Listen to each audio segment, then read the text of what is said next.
10. Unbelievable but documented stories of Henry Fonda. Él fue el hombre más moralmente íntegro del cine estadounidense. Interpretó a Abraham Lincoln, Tom Joad y al único jurado que se interpuso entre un hombre inocente y la multitud. Durante 50 años, el público miró a Henry Fonda y vio la decencia misma. Pero esto es de lo que nadie hablaba. Su segunda esposa se quitó la vida y dejó 6 notas de despedida, ninguna dirigida a él.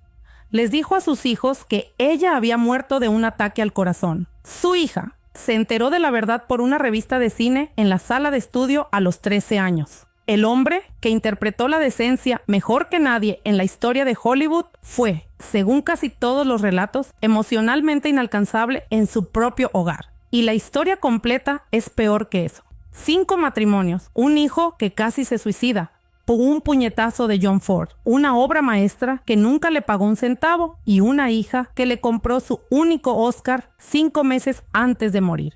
Estos son 10 momentos documentados de la vida de Henry Fonda. Iremos en orden desde el momento que lo formó hasta el momento que lo terminó. Número 1. El chico en la ventana del juzgado. 28 de septiembre de 1919. Henry Fonda tiene 14 años. Está de pie junto a su padre en una ventana del segundo piso con vistas al Palacio de Justicia del Condado de Douglas en Omaha, Nebraska. Observa a una turba blanca linchar a un hombre llamado Will Brown, un trabajador negro de 41 años, durante el motín racial de Omaha, parte del verano rojo de violencia racial a nivel nacional. Fonda lo describió décadas después en una entrevista de la BBC de 1975 con Michael Parkinson.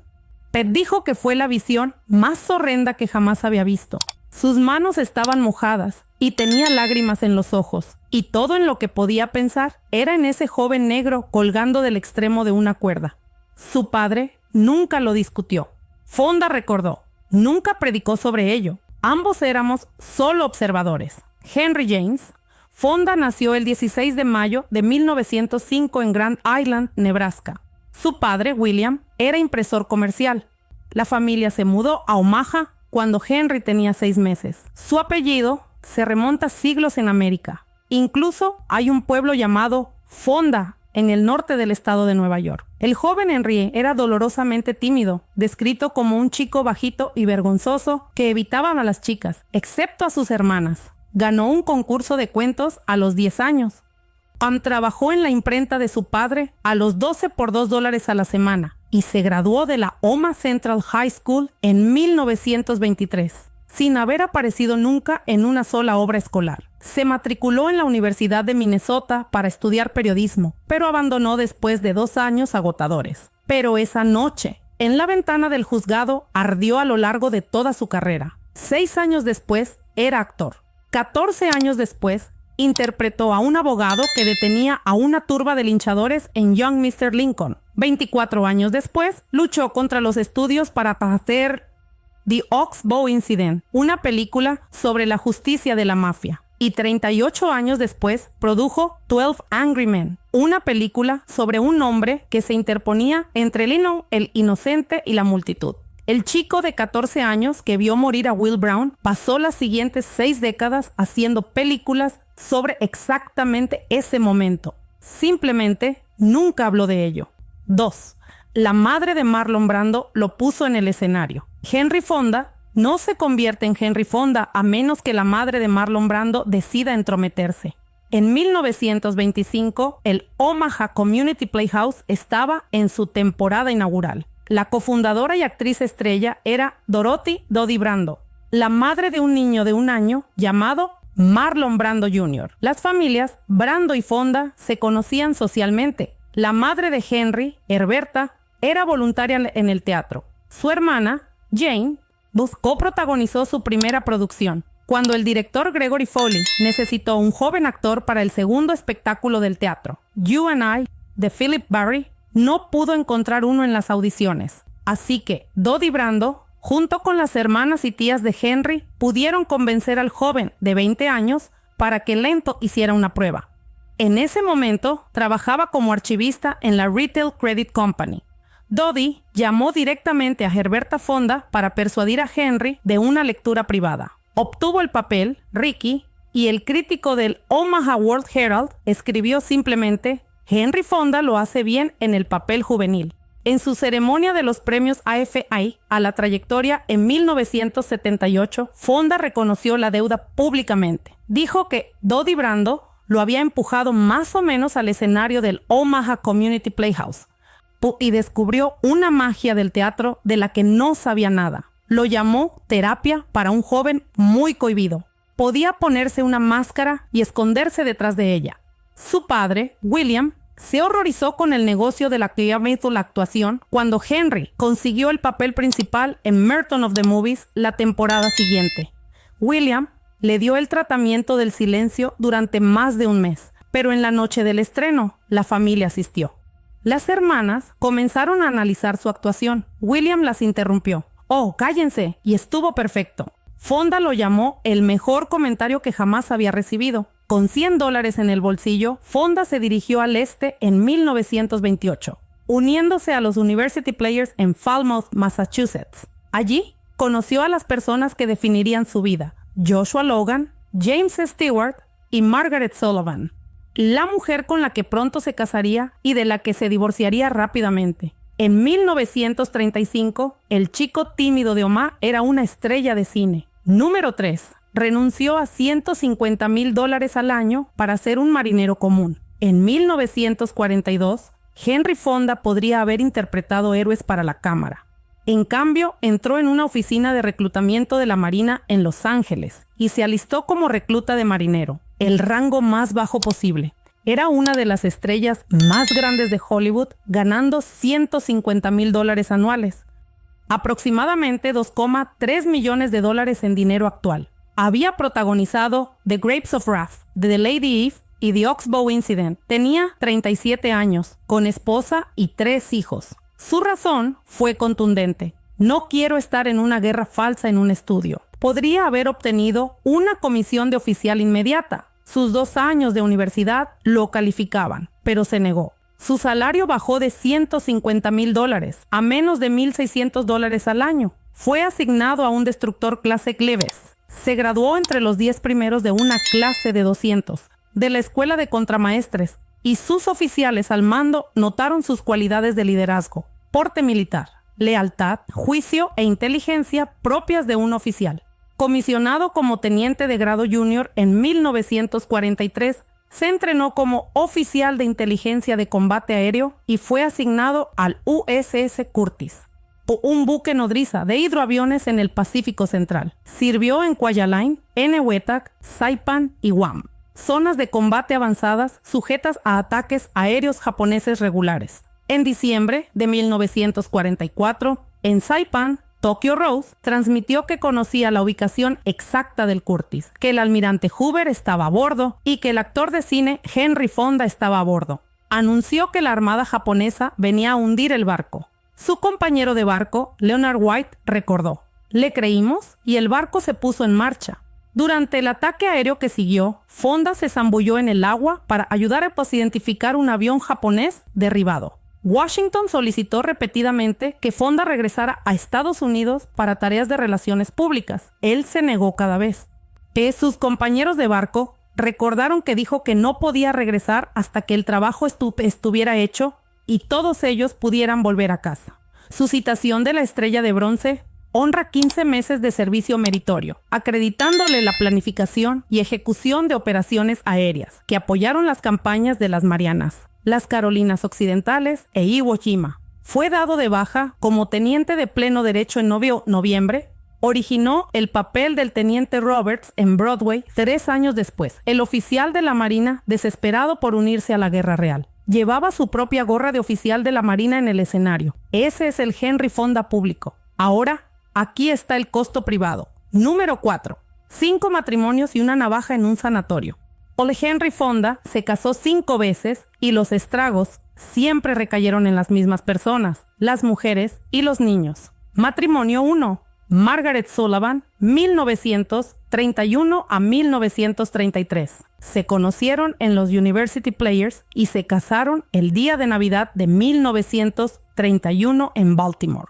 Duró aproximadamente 2 meses antes de que se separaran. Sullivan era volcánica, Fonda estaba emocionalmente cerrado. Compartían el mismo cumpleaños, 16 de mayo, nacidos con 4 años de diferencia, y de alguna manera siguieron siendo amigos. Incluso coprotagonizaron The Moon's Our Home en 1936. Matrimonio 2. Frances Ford Seymour, 1936 a 1950. Esta es la que necesitas saber.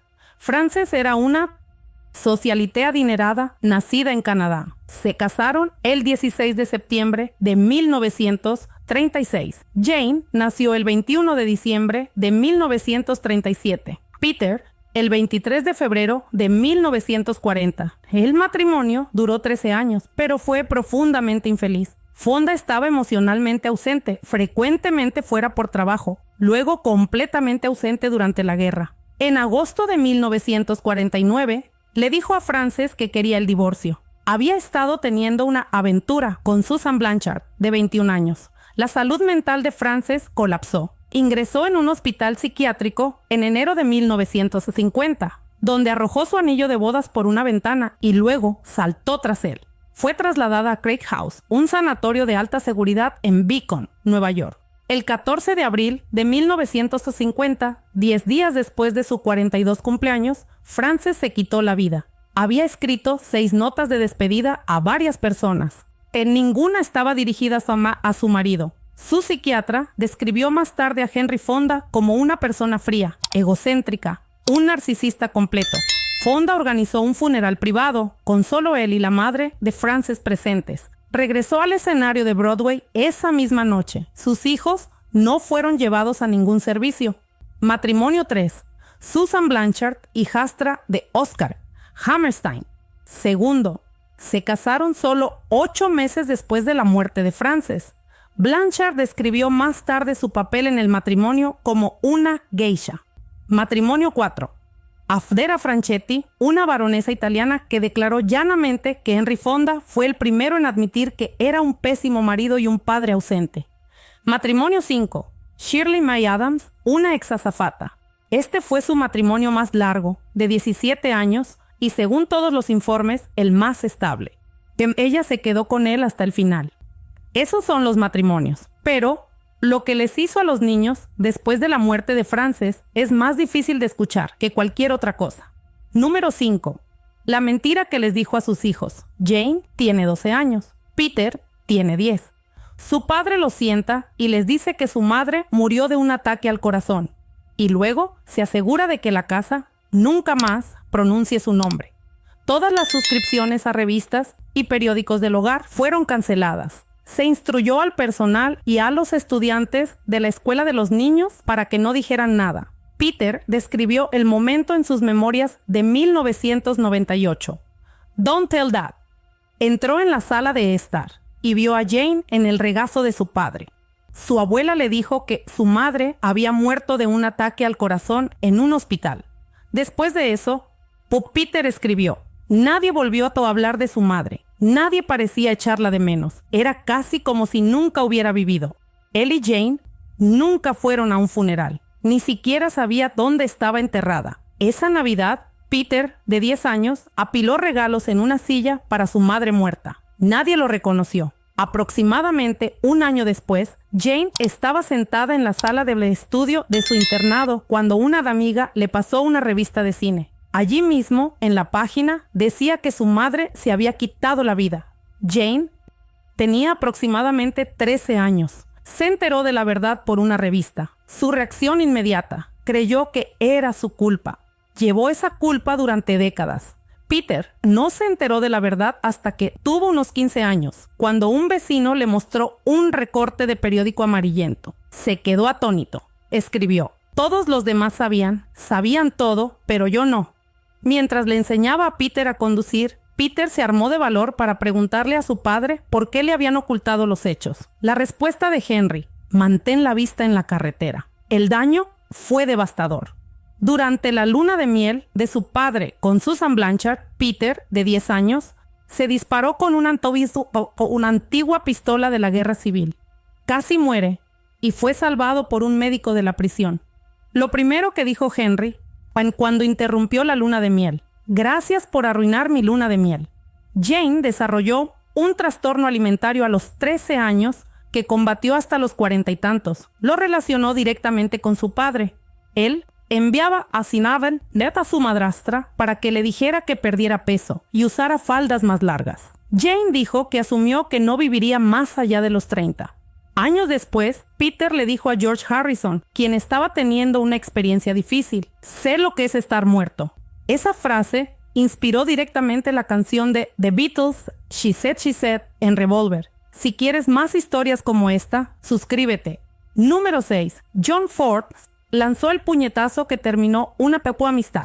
John Ford y Henry Fonda hicieron 8 películas juntos. Luego, un día, en el set de Mr. Roberts, Ford se levantó en una habitación de hotel y lo golpeó.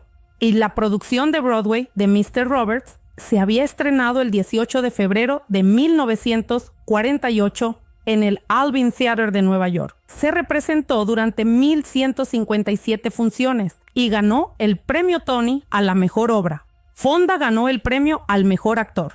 El papel se basó directamente en su servicio en tiempos de guerra. Un oficial de la Marina en un barco de suministros desesperado por unirse a la lucha real. Lo interpretó más de 1,000 veces en 3 años. Cuando Warner Bros. Lo adaptó al cine en 1955, fue el propio Ford quien insistió en Fonda. Desde el momento en que comenzó el rodaje en la isla Midway, en septiembre de 1954, chocaron. Ford había reescrito el guión para enfatizar la comedia física burda. Fonda quería preservar la integridad dramática de la obra en la que había vivido durante 3 años. Ford veía entretenimiento. Fonda veía la verdad. El productor Leland Hayward organizó una reunión en la habitación de Ford para aclarar las cosas. Ford estaba tumbado en una chaise longue con una bebida alta. Antes de que Fonda pudiera terminar de explicar sus preocupaciones, Ford se levantó de un salto y le dio un puñetazo en la mandíbula, derribándolo hacia atrás contra una jarra de agua que se hizo añicos en el suelo. Fonda más tarde le restó importancia, pero el daño ya estaba hecho. Él huyó de la habitación en un silencio atónito. 15 minutos después, Ford llamó a la puerta de Fonda y balbuceó una disculpa llorosa. Y Fonda reconoció una contrición genuina, pero no ofreció nada o pamponeada a cambio. Ese incidente puso fin a su amistad personal de 16 años y a su relación profesional de 8 películas. El alcoholismo de Ford empeoró en el set. Se bebía una caja de cerveza fría al día. Cuando llegó su coprotagonista, James Cagney, Ford lo reprendió por llegar un poco tarde. Cagney dijo más tarde que le habría pateado los sesos a Ford. Llamó a Ford verdaderamente un viejo desagradable. Ford fue finalmente hospitalizado y reemplazado por Mervyn LeRoy, con Joshua Logan incorporado para los nuevos rodajes. La película fue un éxito de taquilla y Jack Lemmon ganó su primer Oscar. Pero tanto Ford como Fonda quedaron amargamente decepcionados con el resultado. Número 7. Produjo una obra maestra y nunca le pagaron. Una habitación, 12 hombres, 19 días para rodarla. Henry Fonda puso el dinero, la protagonizó y, sin embargo, nunca recuperó un centavo. A principios de 1955, Fonda vio un kinescopio del telefilme de Reginald Rose, 12 Angry Men, emitido originalmente en CBS en 1954. Ann Rose lo había escrito después de servir en un jurado penal. Fonda vio el mismo tema que lo había impulsado desde la noche en que vio morir a Will Brown, una persona que se interponía entre un hombre inocente y la multitud. Se asoció con Rose para producir la adaptación cinematográfica. El presupuesto era absurdamente bajo, $337,000, aproximadamente $3,7 millones hoy. Tanto Fonda como Rose aplazaron sus salarios, lo que significaba que solo cobrarían si la película generaba dinero. Para el director, Fonda eligió a Sidney Lumet, que hacía su debut en largometrajes, porque tenía la reputación de ser maravilloso con los actores y podía trabajar rápido. Toda la película se rodó en 19 días, terminando un día antes de lo previsto y $1,000 por debajo del presupuesto. Todo menos 3 minutos transcurre dentro de una única sala de jurados. Lumet empleó una brillante estrategia visual. Las cámaras comenzaron por encima del nivel de los ojos, con lentes gran angular, creando una aparente amplitud. Gradualmente se desplazaron al nivel de los ojos y en el clímax estábamos filmando por debajo del nivel de los ojos, en primeros planos cerrados con teleobjetivos, creando una claustrofobia creciente que el público podía sentir pero no identificar. Fonda odiaba verse en pantalla. Nunca asistió a los diarios en 1990 toda su carrera, pero como productor no tuvo elección. Después de ver el metraje, le dijo a Lume en voz baja: Sidney es magnífico. La película fracasó, rodada en blanco y negro. Durante la era del Technicolor de pantalla ancha, apenas cubrió sus costos. Fonda nunca recibió su salario diferido, ni $1. Estaba tan estresado por la experiencia de producir que juró no volver a producir una película, y nunca lo hizo. Pero 12 Angry Men obtuvo una vida extraordinaria a través de las transmisiones televisivas. Hoy tiene una calificación de aprobación del 100% en Rotten Tomatoes. El AFI la clasificó en el número 87 entre las mejores películas estadounidenses y nombró al jurado número 8 de Fonda el 28º héroe cinematográfico más grande de la historia del cine. Pei Fonda siempre la consideró una de las 3 mejores películas que jamás había hecho, junto con The Grapes of Wrath y The Ox-Bow Incident. Las 3 películas tratan sobre la justicia. Las 3 se remontan a aquel chico de 14 años en la ventana. Número 8. 2 hombres flacos que solo proyectaban una sombra.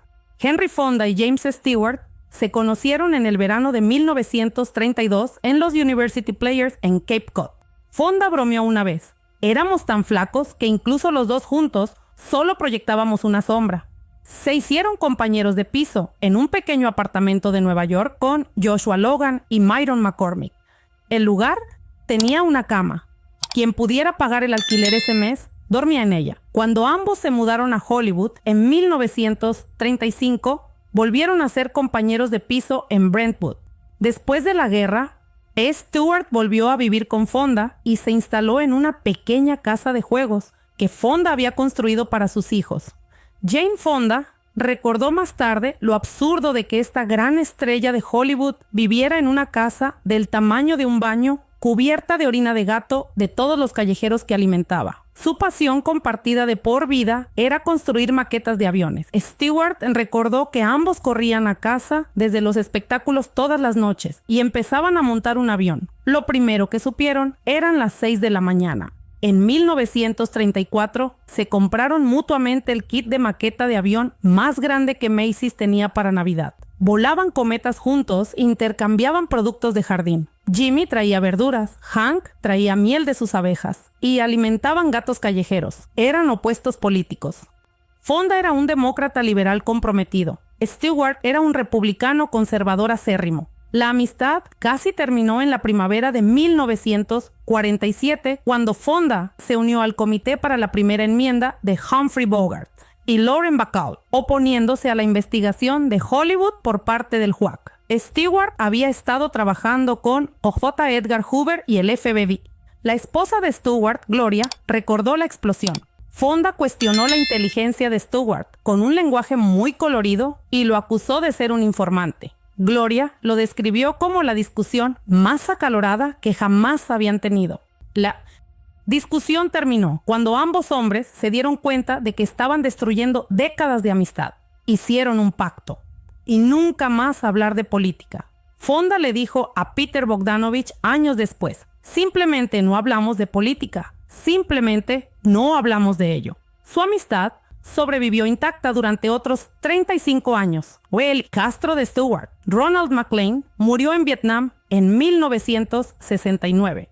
A pesar de ser un firme partidario de la guerra, Stewart nunca permitió que nadie dijera una mala palabra sobre su ahijada Jane Fonda en su presencia. Jane Fonda, una de las figuras más controvertidas del movimiento antibélico, y Stewart la protegió por lo que significaba esa amistad. Jane lo entendió. Dijo que su padre era un tipo reprimido, pero la amistad con Jimmy fue tan íntima como la que tuvo con cualquiera. Ambos eran altos y flacos, ambos lacónicos y tímidos, ambos solitarios, y tenían el mismo sentido del humor, seco y torpe. En el último verano de Fonda en 1982, Stewart lo visitaba todos los días. Una vez, Fonda cayó en un sueño profundo mientras Shirley y Stewart hablaban en voz baja. De repente se agitó.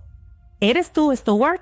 Y Stewart dijo, bueno, sí, Hank, soy yo. Otra vez, desde una aparente inconsciencia. ¿Dónde está mi flotador de cerveza de raíz? Y todos en la habitación supieron que viviría un tiempo más porque Henry Fonda se tomaba muy en serio los flotadores de cerveza de raíz. Número 9. Una hija le compra a su padre una última oportunidad.